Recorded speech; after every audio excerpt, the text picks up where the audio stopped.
We all love to see what the future looks like, but this car right here looks like it's already been there.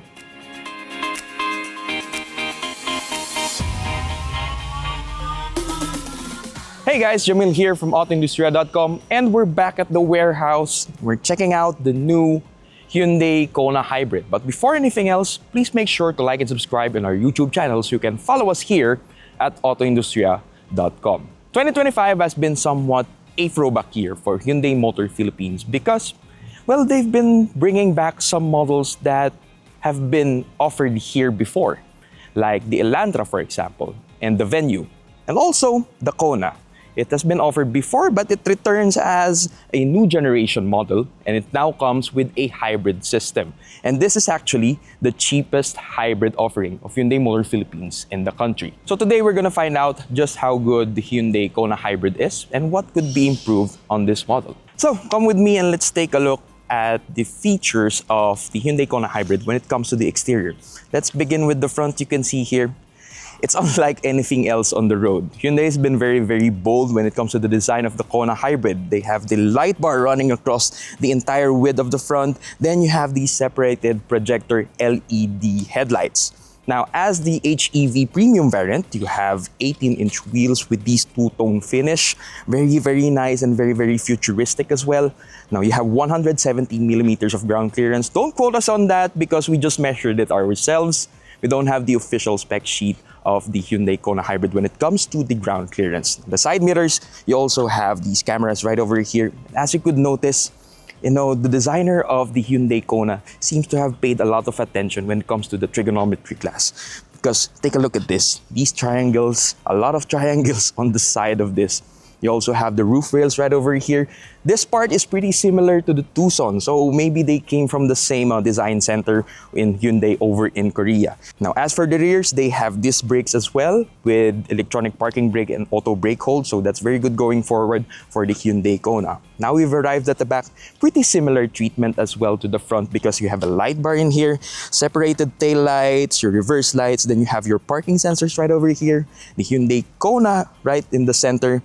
And you can see there it also has a reverse camera. And then up top, we also have this pretty cool third brake lamp that we see right there. Now, opening this one up, the Kona has a power tailgate. We will just flash the measurements on the screen over here. And as you can see, it's pretty spacious for its size. And you'd be surprised that even though it is a hybrid, you'll find a donut spare right in here. Now, the rear seats also fold in a 60-40 split, so when it comes to cargo versatility, you'd be all set with the Hyundai Kona. Now, let's head back in front and let's see what's powering the Hyundai Kona Hybrid. So first of all, we're gonna pop the hood open. You can see here, voila, hood dampers. So what we have here is a 1.6-liter Smart Stream G Hybrid. That means combining a 1.6-liter gasoline engine with an electric motor and a 6-speed dual-clutch transmission. So if those words sound familiar, it's because the Hyundai Kona shares the same powertrain as the Elantra Hybrid that we reviewed earlier. This one makes 141 PS combined.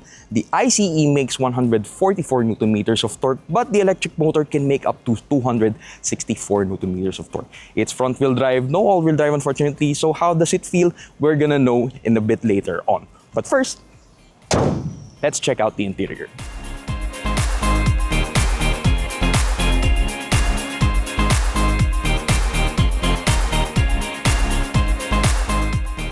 Stepping inside the Hyundai Kona Hybrid, you'll find a lot of interesting things actually. But let's start off with the material choices. For the seats, they have perforated leather. For the armrest, they have this soft touch panel right in here. So does the tour cards. Steering wheel looks like it comes from the Tucson and the Santa Fe models. I think they came from similar parts bin. They have the controls for the Hyundai SmartSense ADAS from the left, and on the right you have your controls for the infotainment and the information display. Now we have paddle shifters right here at the back because it's a 6-speed dual clutch transmission. But when it comes to gear selection, it's right in here. This is the stock mounted shifter that you can switch just like this. Going to drive, going to reverse, and going into park, you press this button. Now we have a dual screen setup, one for the information and the other for the infotainment. So typical Hyundai fashion, they have the speedometer on the left and the power bar on the right for the hybrid system. So it shows when the hybrid system is charging its batteries, when you're being economical with it, or if you want full power, it also has the power meter going high up. At the center, you also have your trip meter that shows your average fuel economy. Also, your ADAS, your gear selection is on the bottom side. And right over here, we have this nice screen that actually is pretty intuitive because most of the functions you can access between one or just two sub-menus, which is pretty good whenever you're adjusting your settings for your car. This one is equipped also with the dedicated hybrid screen that I will show here. So you have a live view of what's happening with the hybrid system of the Hyundai Kona. Apart from that, it also comes with wireless Apple CarPlay, wireless Android Auto. So when it comes to your sounds or your navigation, no problem with the Hyundai Kona Hybrid. Now down below, this is where things get interesting because this brushed aluminum finish really reminds me of, the home entertainment systems that we used to have, when I was a kid growing up with this kind of finish right here. So it's very, very interesting, and it's a nice thing that they use buttons, toggles, and knobs to control the infotainment and the climate control. So this one here is a dual zone climate control system. So does the rear, it has rear AC vents. You also have your auto function here. You also have your driver only function. If you're alone, you can dedicate all the AC to yourself to keep you nice and cool. Now down below, it's also an interesting treatment done to the charging ports because you have a dual mode Type-C charging port right in here. If you want to just charge, you have this mode right in here, but you can press this button if you want to connect to the infotainment system. You also have this one for a push of a button. You have a 12-volt power outlet. Now below it, you have this wireless charging port that's really, really powerful because you can charge pretty quickly, but somehow it also heats up your cell phone pretty quickly as well. Now down below, you can see there's somehow some empty buttons right in here, but in other markets, I saw that these are usually used for things like seat heating or even the steering wheel heating system. Those are things we don't usually need for our market, so it's just all well and good. You have the drive mode selector right in here. We have 3 driving modes for the Hyundai Kona Hybrid. We have Eco as the default setting, but we also have Sport and, interestingly, Snow mode, even though we don't have snow here in the country. So after that, we also have the button for the 360-degree camera of the Hyundai Kona Hybrid. Let's access that one. So there you have it. You have a 360-degree view of the vehicle. You also have the front view or the rear view. Helps a lot on your navigation, going through tight parking spaces. Very easy and very, very good for a crossover like this. Now, down below, here you can see you don't have much in the way when it comes to the division of this center console. But when you push these buttons, that actually transforms as your cup holders. See? Technology. So right over here, we can tuck it in.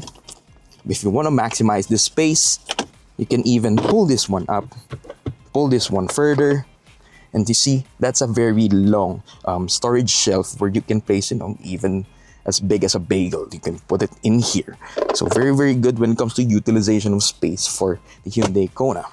Apart from that, now up top, we have a photochromic mirror that actually does the auto day and night function. So no more problem adjusting when you're driving from day to night with this crossover. And up top, we also have a sunroof, which you can really enjoy whenever you're out in the sun. So that's pretty much it covered here in front. Now the space at the back, I'm just gonna show it in a clip right about now. So very much pretty good when it comes to the space. I'm about 5'9", but I still have a bit of leg room. Also, with the low seating position, it's offering also lots of headroom. You can keep yourself cool with the rear AC vents. You can charge your devices with the Type-C ports, and there are storage pockets at the back. So you can store items such as books, your envelopes, or anything that you will need for your daily trip. So that pretty much has it covered for the Hyundai Kona Hybrid. Let's go out for a drive and see what this car feels like on the road.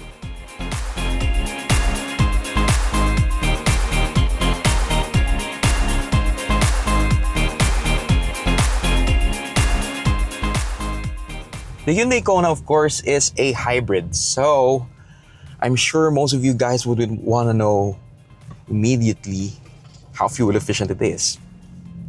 But currently, on a combined cycle, I'm doing 22 kilometers per liter, which is impressive. For a car of this size, it's very, very efficient. I've seen the gauge go up to 24 kilometers per liter as I was driving it on the expressways. But here in the city, doing 21, 22 is pretty easy, especially if you're driving solo just like me. As for riding comfort, the Hyundai Kona, it's very, very comfortable as well. So it's geared towards comfort. It's not sporty, the driving manners isn't. But if you're gonna be driving it every day, you're gonna find the relaxing time here with this crossover. It does a good job managing all the bumps and the dips on the roads, even at high speeds. There's a fair bit of lean when you tackle corners at speeds, but it's nothing unsettling. It kind of keeps its composure still. So if there's any reference to where I could compare the ride of the Hyundai Kona, it's gonna be the Mitsubishi X-Force. But the difference here is in the driving position because the X-Force, somewhat has a high riding position. But when you're behind the wheel of the Kona, it's gonna feel like you're driving, just a raised hatchback because the sitting position is pretty low. But still, you have very, very good vision all around because of the photochromic rear view mirrors. You can see the hood, even the edge of it. Side mirrors are pretty big as well. And you'll find a relaxing time when you pull the shade of the sunroof when you tuck it in. Also very, very useful when you're about to do your lane changing or enter, city streets. There is a side mirror camera that pops up on the instrument cluster when you turn on your signals. So it's very, very useful in minimizing blind spots, aside from, on top of the blind spot warning. The brakes also have a natural feel to it, so it's nice and progressive. So is the throttle, so you won't really need to adjust your driving style accordingly when you're transferring from an ICE to a hybrid like this. So the learning curve isn't too steep when you get behind the wheel of the Kona. What surprises me here is that the Hyundai Kona is equipped with a 6-speed dual clutch transmission. But Hyundai has done a good job in, making the dual clutch very, very smooth. Because usually, dual clutches, they tend to be pretty jerky at low speeds. But now we're doing, 18, 19 kilometers per hour here on EDSA. And you barely see me being shaken by the car or the drivetrain itself. So it kind of behaves like a CVT or a normal automatic transmission at low speeds, which is a very, very good thing considering that this is a 6-speed DCT we're talking about. Now, if you put it into sport mode, then that's where the fun in driving a dual clutch comes into play because it doesn't hesitate to kick down immediately. So now we're in second gear, shifted into third. It's very, very responsive. So it's gonna be very, very good going forward if you want that kind of driving engagement once you're out in the mountains or in the mountain passes or on the highways if you need extra pulling power. And speaking of which, I don't find the Hyundai Kona lacking in any of that when it comes to power. Because of course, hybrid combined with the 1.6 liter can be very responsive. But of course, it's no sports car, so you still have to plan out those sort of overtakes on the expressways. But it kind of pick up speed pretty well as well. And the hybrid system is the least of your worries with this one because it kind of just works in the background. You barely even hear it actually. Hyundai has done a good job in managing the NVH levels of this, especially with the powertrain. So you barely hear the switching between the electric motor and the ICE turning itself on. It's just in the background, no more buttons to play around with here, no more charging to worry about. So that's gonna be a good thing going forward if you're switching from an ICE to a hybrid with the Hyundai Kona. However, there is something that I think Hyundai needs to, alter or change with the Kona. And it's not about the powertrain, It's not about the ride itself. It's actually about the ADAS system of this. Actually, it kind of applies to most of the Hyundai models that are equipped with the SmartSense ADAS. Because somehow I find that you cannot save your own preferences when it comes to the ADAS functions.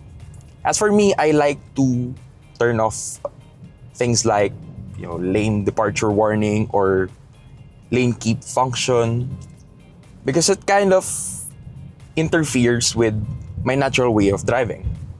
But with the Hyundai SmartSense, every time you turn the engine off or you turn the car off and then you turn it back on, it kind of goes back to the default setting.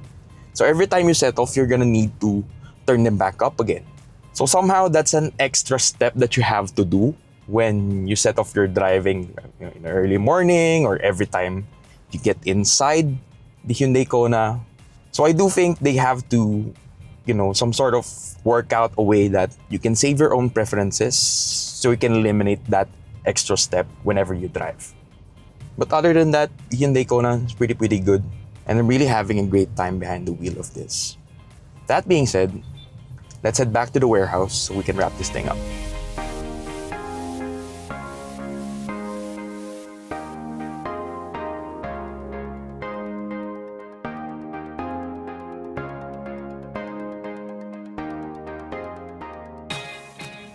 So, the Hyundai Kona Hybrid. It's easy to drive, it's comfortable, and even though it looks futuristic, you won't have a hard time familiarizing yourself with the car with the way it drives. Now, the price is 1,688,000 pesos. Now, you might think it's kind of steep compared to Chinese competitors, but when you take a look at similarly sized hybrid crossovers like the Corolla Cross GRS, for example, or the Honda HR-V EHEV, the Hyundai Kona Hybrid actually undercuts those rivals. But if you ask me, the GLS version of the Kona could offer better value for money because you only get smaller wheels, you lose the sunroof, but you won't have to bother fiddling with the ADAS every time you set off for a drive. You get the similar hybrid powertrain and the same driving experience. So tell us what you think of the Hyundai Kona Hybrid, and don't forget to like and subscribe. This is Jamil of AutoIndustriya.com. Thank you for watching and see you on the next drive.